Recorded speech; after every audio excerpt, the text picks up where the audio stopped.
de Jane Austen, Orgulho e Preconceito, capítulo 18, parte 2. Elizabeth procurou então sua irmã mais velha, que se encarregara de, sobre o mesmo assunto, obter informações junto de Mr. Bingley. Jane recebeu-a com um sorriso de tão doce complacência e uma expressão de tão radiosa felicidade que indicava bem quão satisfeita ela se sentia com as ocorrências da noite.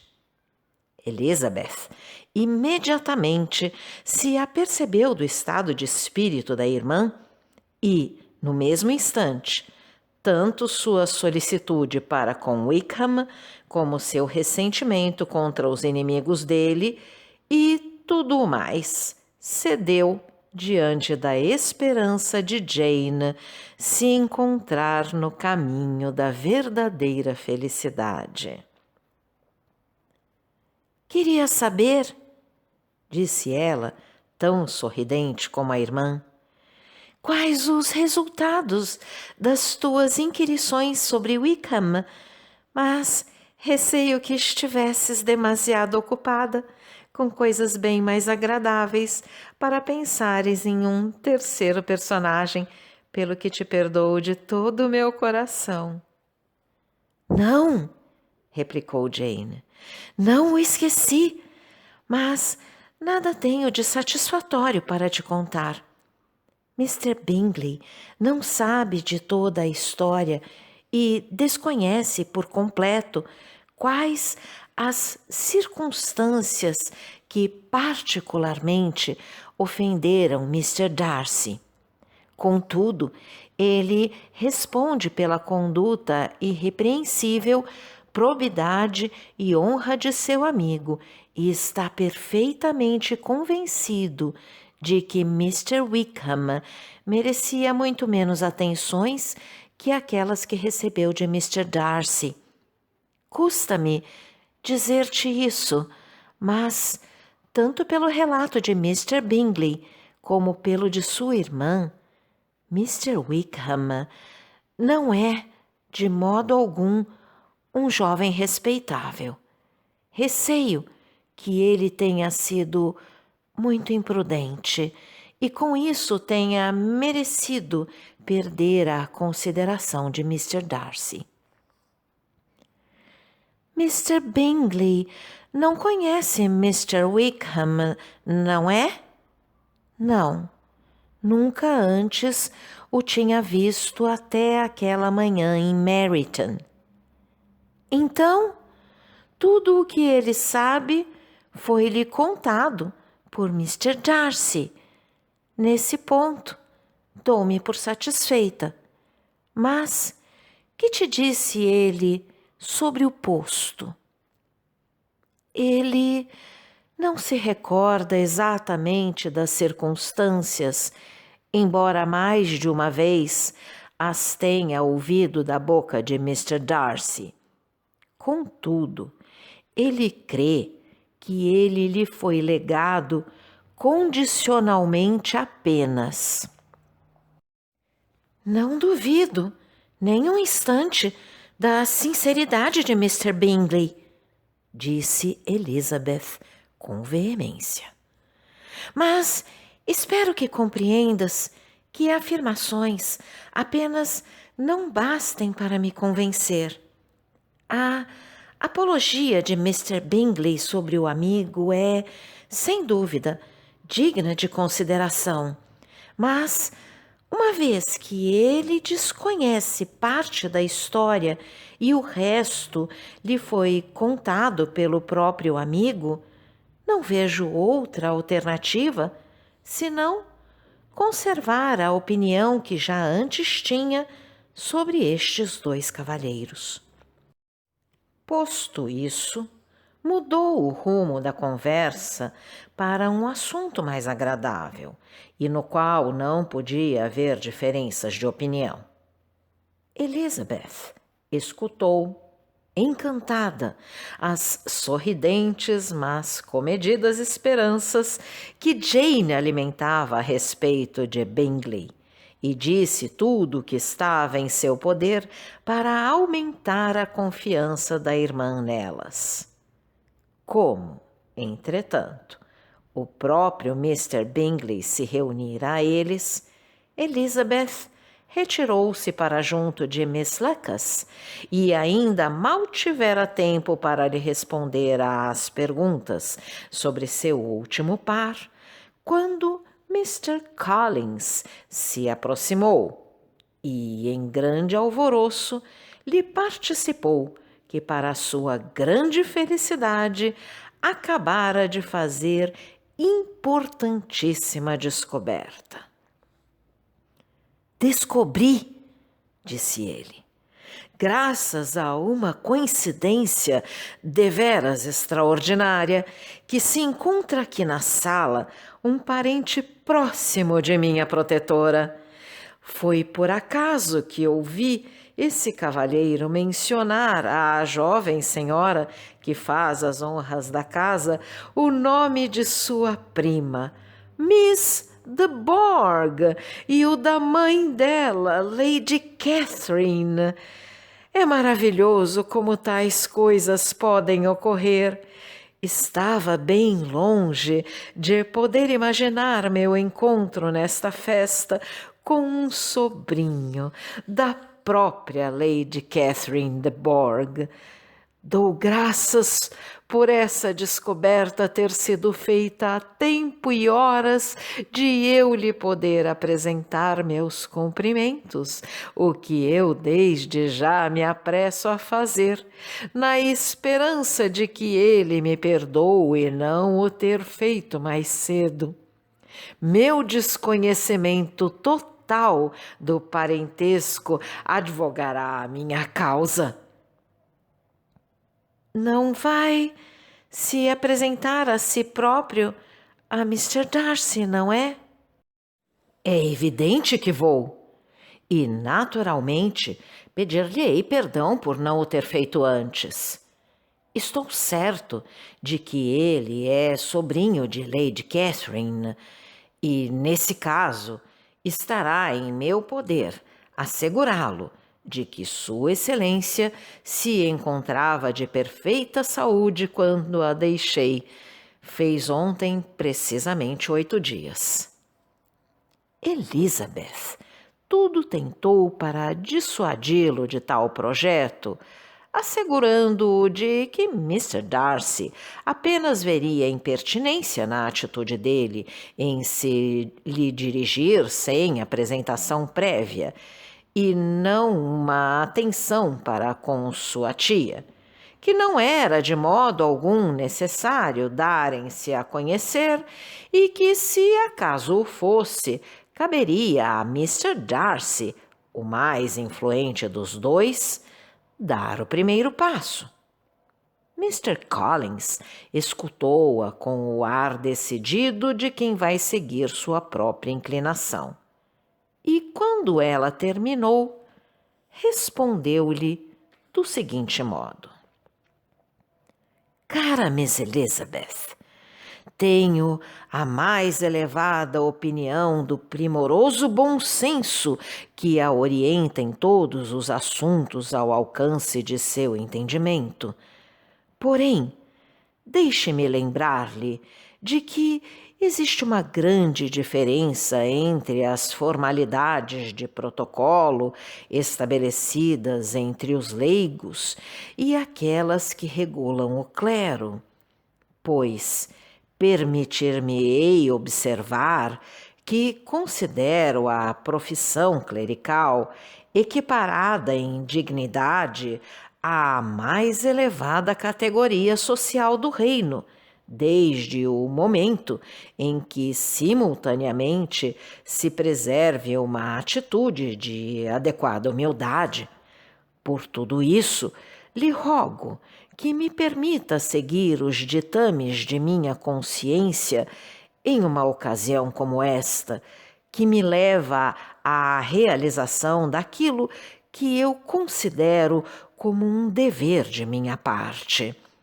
Perdoe-me a ousadia de não acatar seu conselho, que em qualquer outro momento será meu guia constante, embora, no caso presente, eu me considere, tanto pela educação como pela experiência, mais capacitado a decidir sobre o que é correto fazer do que uma jovem como a senhora.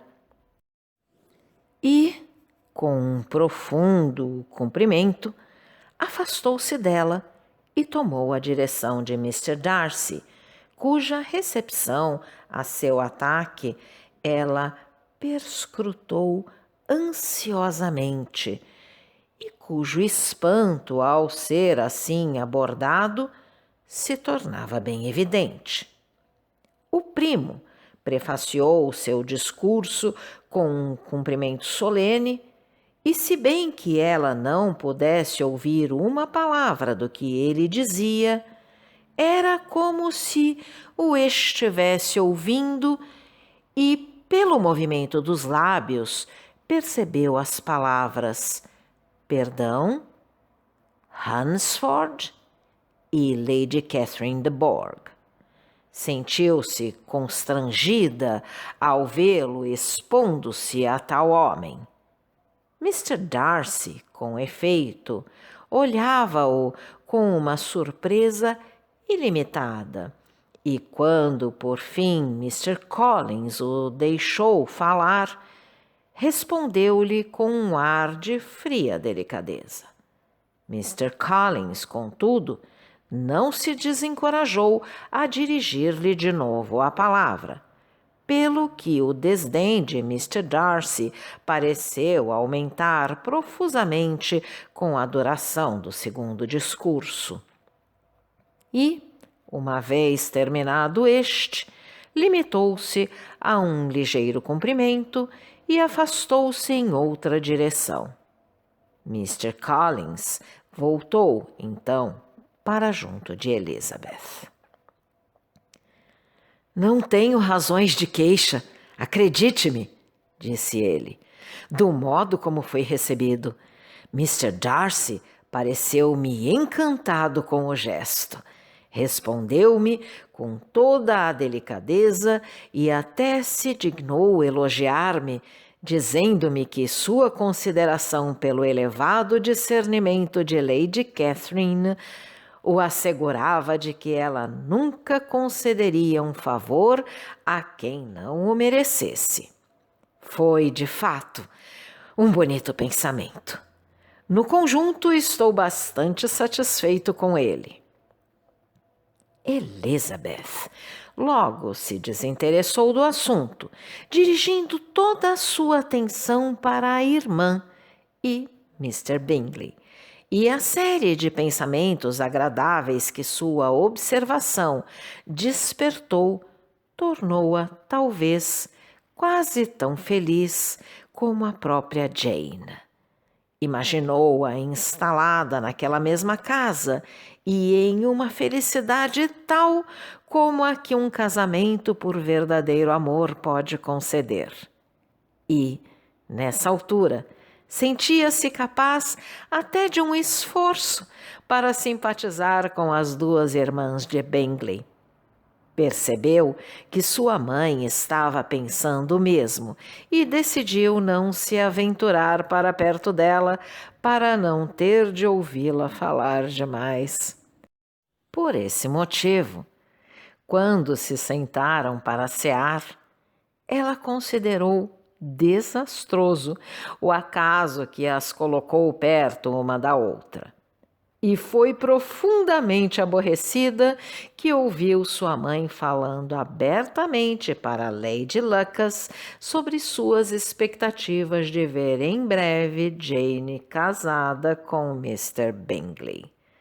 Tratava-se de um assunto prolífico, e Mrs. Bennet parecia incapaz de cansar-se na enumeração das vantagens daquela aliança.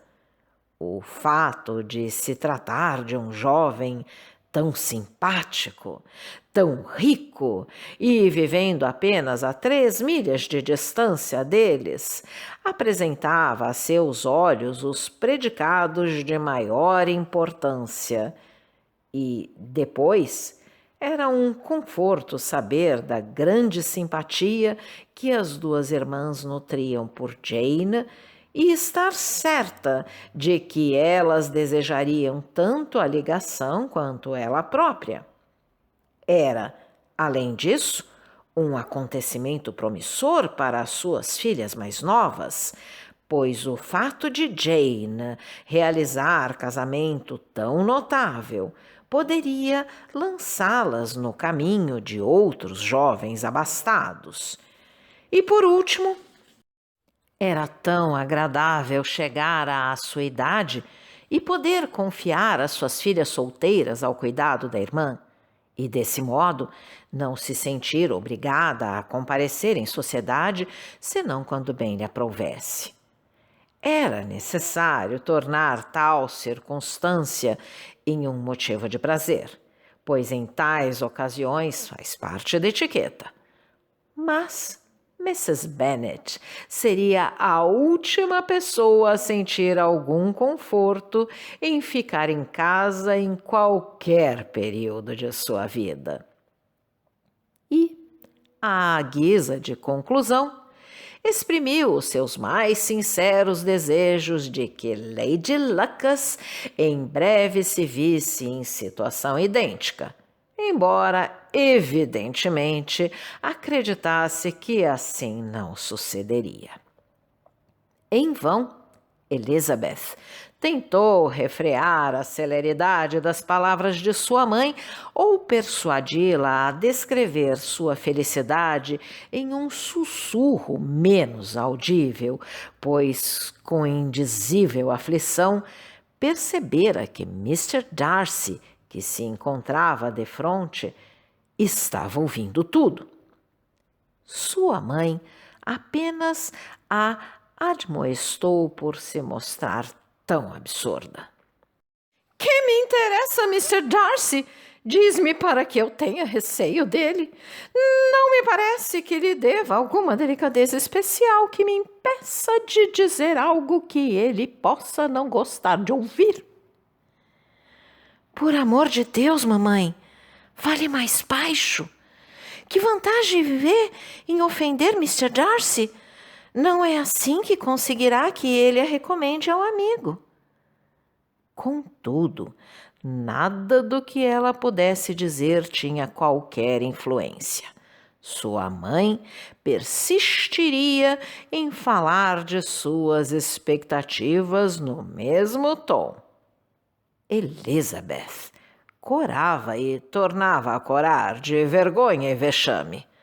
Porém, não pôde deixar de, repetidas vezes, olhar de relance para Mr. Darcy, embora cada olhar lhe desse cada vez mais a convicção do que ela temia.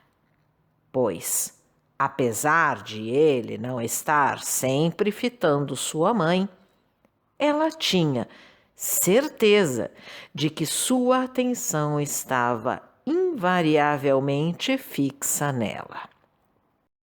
A expressão de seu rosto mudara gradualmente de indignado desprezo para uma seriedade calma e serena. Finalmente, porém, Mrs. Bennet não encontrou mais para dizer.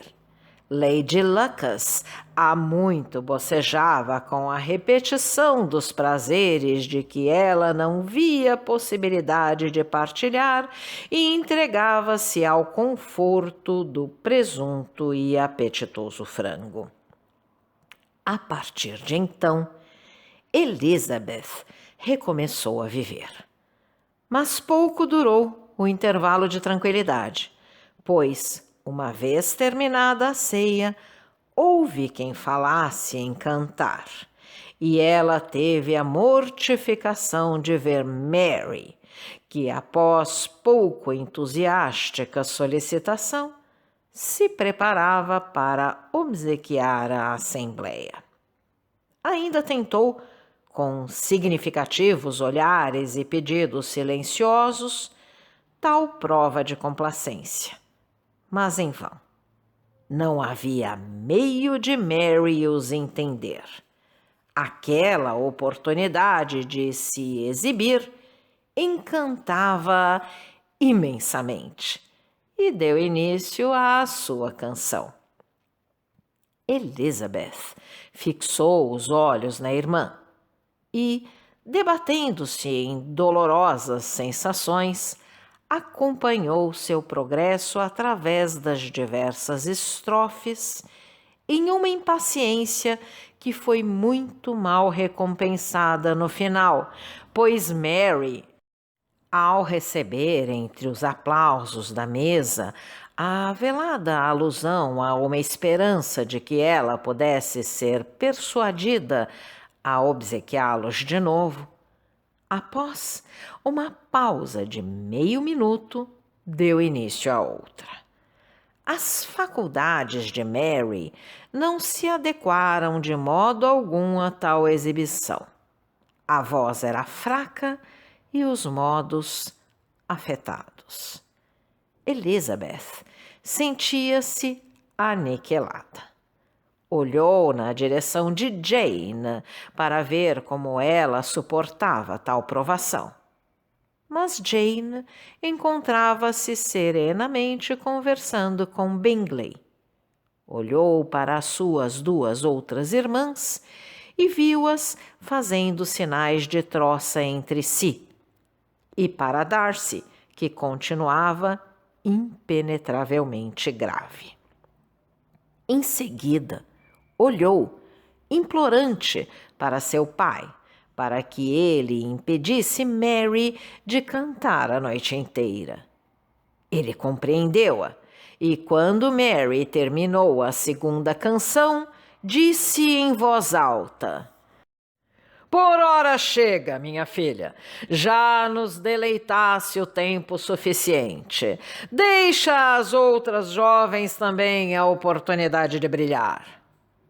Mary, ainda que fingindo não ter ouvido, ficara um pouco embaraçada, e Elizabeth, com pena dela e lastimando-a sem cerimônia do pai, receou que sua ansiedade não tivesse dado bom resultado.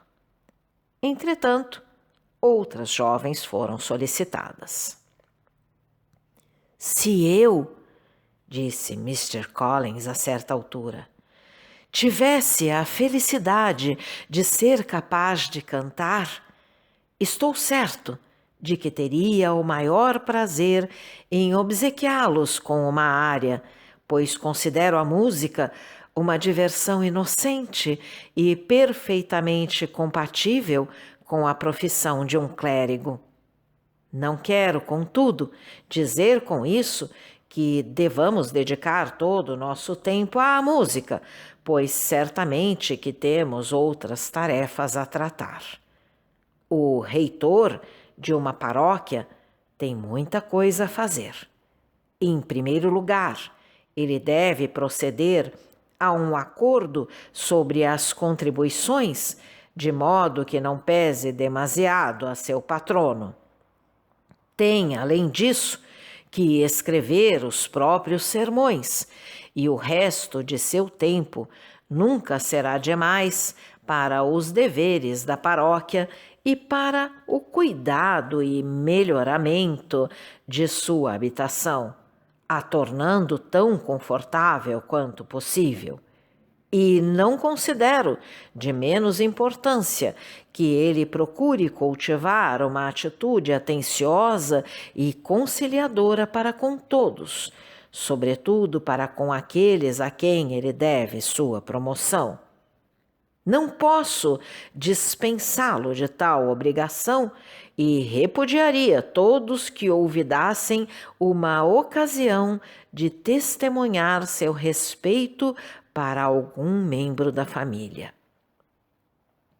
E, com um cumprimento dirigido a Mr. Darcy, ele deu por concluído seu discurso, que fora pronunciado em uma tal sonoridade que quase toda a sala o ouviu.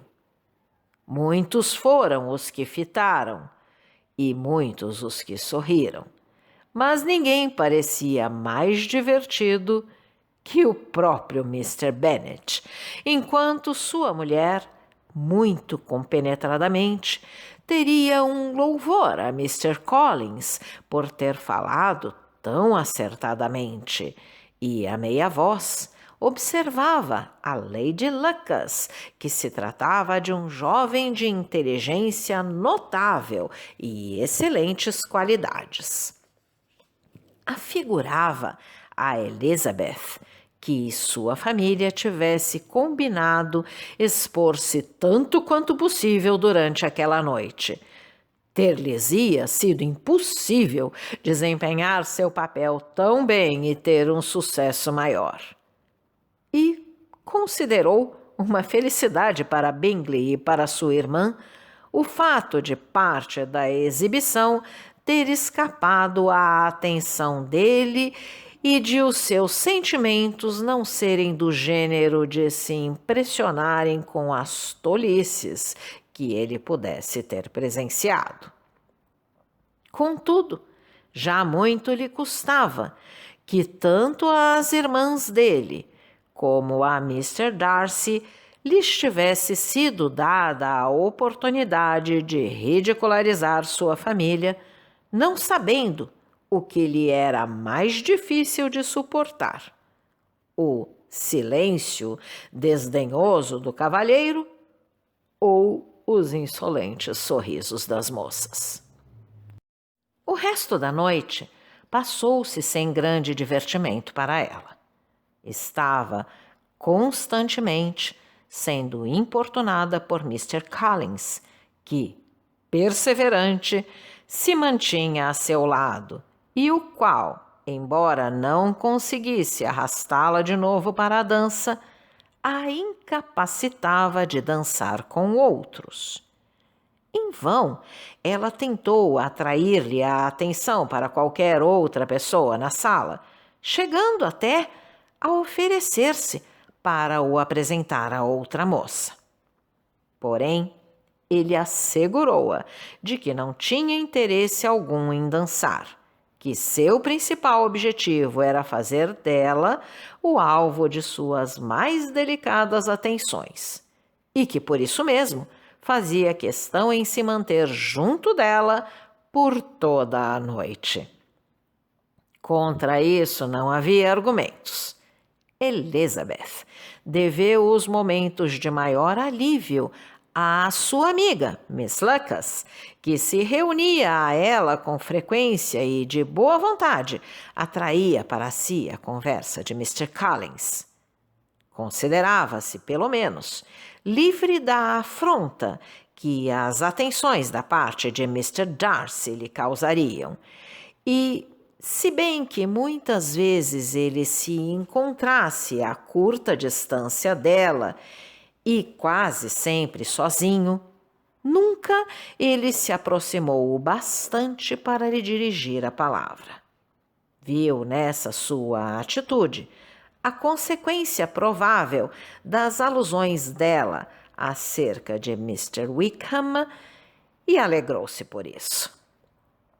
O grupo de Longbourn foi o último a fazer as suas despedidas e, graças a uma manobra astuciosa de Mrs. Bennet, tiveram de esperar pela carruagem mais de 15 minutos depois de todos os outros terem partido, o que lhes deu a oportunidade de verificar até que ponto algumas das pessoas da casa estavam desejosas de os ver pelas costas.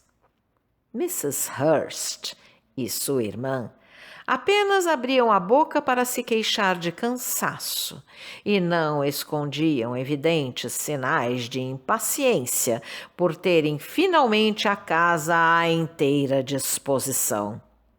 Repeliam todas as tentativas de conversa por parte de Mrs. Bennet, e ao fazê-lo, lançaram todo o grupo em um abatimento tal que os longos discursos de Mr. Collins, felicitando Mr. Bingley e suas irmãs pela graça de seu acolhimento e pela hospitalidade e delicadeza que assinalavam seu comportamento de anfitriões, não faziam senão aumentar. Darcy nada dizia. Mr. Bennet, igualmente silencioso, apreciava a cena. Mr. Bingley e Jane permaneciam juntos, um pouco afastados do resto do grupo e falando apenas um para o outro.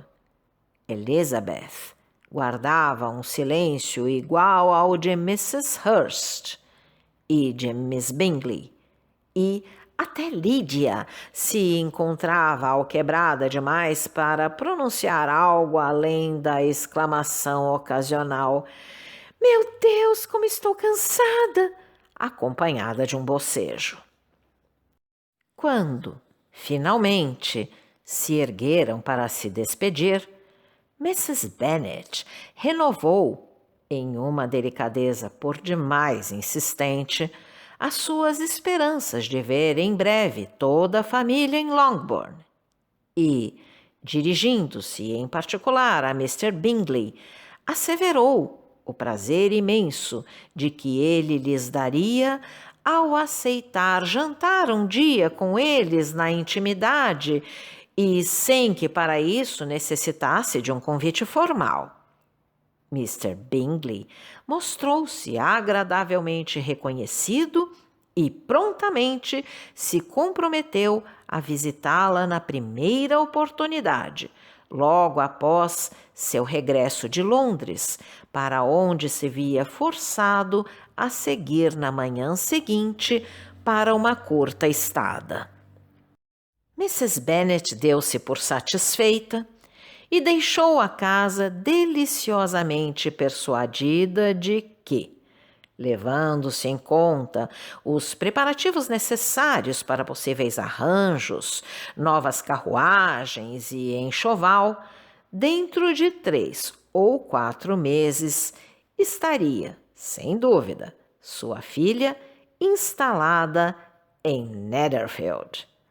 Com igual certeza e considerável, embora não igual, prazer, pensava no casamento de outra filha com Mr. Collins.